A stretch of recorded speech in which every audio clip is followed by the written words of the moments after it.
I think the first movie I had a special connection to was Richard Linklater's Boyhood.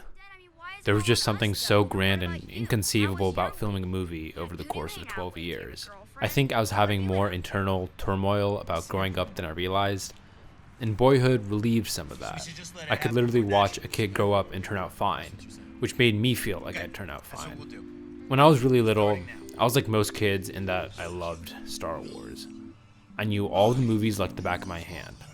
I was obsessed, and those are the first movies I remember watching.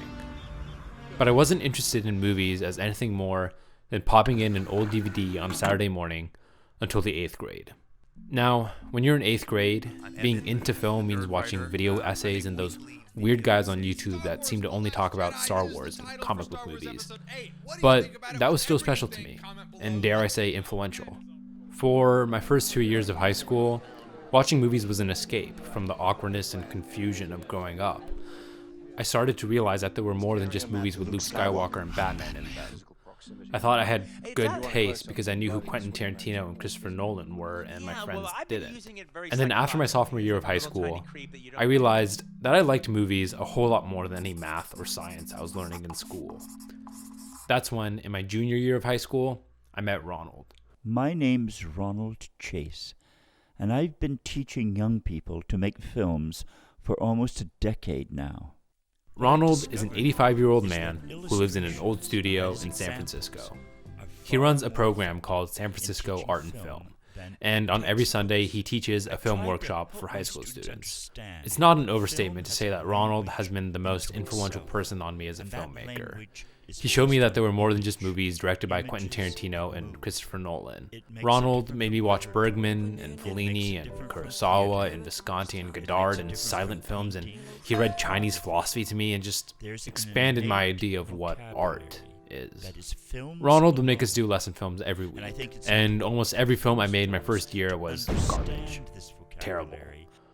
Ronald wouldn't sugarcoat anything. If I made something bad, he told me. But I started to get a little better, and then better. And one day I made a film called Pop, and that film got me into my first film festival, and it got me into NYU, which has been everything I've wanted from school. But NYU is also scary. I was the only person in my high school who was seriously interested in film. While that was frustrating, I also knew that there wasn't any competition. I had no one to compare myself to. But then I got to Tisch and I was just like, fuck. Everyone here is so talented and accomplished. Everyone loves movies just as much, if not more than I do. So I started to compare myself to everyone else. I compared myself to people that are older, that have more experience than me, that had more resources than me in high school. And I freaked the fuck out because they're better than me, whatever that means. And then I burnt out.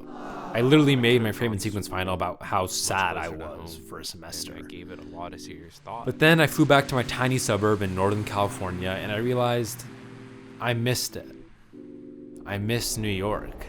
I missed the intensity. I missed the exhaustion. So I came back for spring.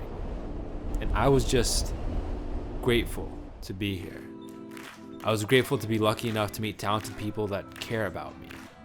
I was grateful for all the festivals I had been to, and I stopped looking at all the Instagram posts of the people around me making art and thinking they're better than me. I started to realize that I don't need to win this award or get this many views or meet that famous person in order to be an artist. I'm an artist because it makes me happy. I'm an artist because writing and rewriting screenplays makes me happy. I'm an artist because watching old foreign movies on weekday nights makes me happy. I'm an artist because making movies with my friends makes me happy. And that's all I really need. To be happy doing what I love.